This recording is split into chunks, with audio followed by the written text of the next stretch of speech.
यानंतर पुढची बातमी कल्याणमधून। कल्याणमधील गुंड नगरसेवक रमेश म्हात्रे मारहाण प्रकरणात आज मुंबई उच्च न्यायालयात सुनावणी पार पडली।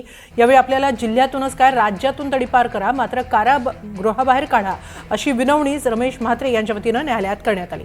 मात्र या प्रकरणावरील स्वतःहून दाखल करण्यात आलेल्या याचिकेची सुनावणी आता शुक्रवारपर्यंत तहकूब करण्यात आलेली आहे। तोपर्यंत मात्र रमेश म्हात्रेचा मुक्काम हा आधारवाडी कारागृहातच राहणार आहे। तसंच कल्याण पालिका रुग्णालयातील तपास कल्याण झोन 3च्या पोलीस आयुक्तांकडे सोपवण्याचे निर्देशही उच्च न्यायालयाने दिले।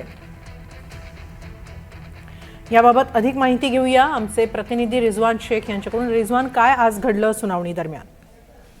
हेमाली, ज्या पद्धतीने आपण पाहतोय कल्याण येथील शास्त्रीनगर रुग्णालयामध्ये ज्या पद्धतीने शिंदे गटाचे गुंड नगरसेवक रमेश म्हात्रे यांनी डॉक्टरांना मारहाण केली, त्या संदर्भात उच्च न्यायालयामध्ये आज त्यांनी ज्या पद्धतीने आपला युक्तिवाद करत त्यांनी सांगितलं की मला जिल्ह्यातूनच काय तर मला राज्यातून तडीपार करा, पण मला कारागृहातून बाहेर काढा असं त्यांनी कोर्टासमोर विनंती केली। परंतु कोर्टाने जे आहे त्यांची ही जी काही मागणी होती ती फेटाळून लावलेली आहे आणि त्यामुळे शुक्रवारपर्यंत जे आहे ते शिंदे गटाचे गुंड नगरसेवक रमेश म्हात्रे यांचा मुक्काम जो आहे तो आथरवाडी कारागृहामध्ये असणार आहे।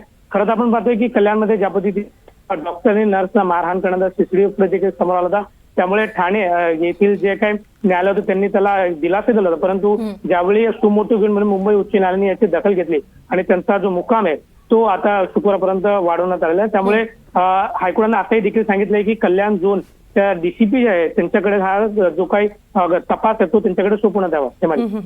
धन्यवाद रिजवान, आपण दिलेल्या या माहितीबद्दल।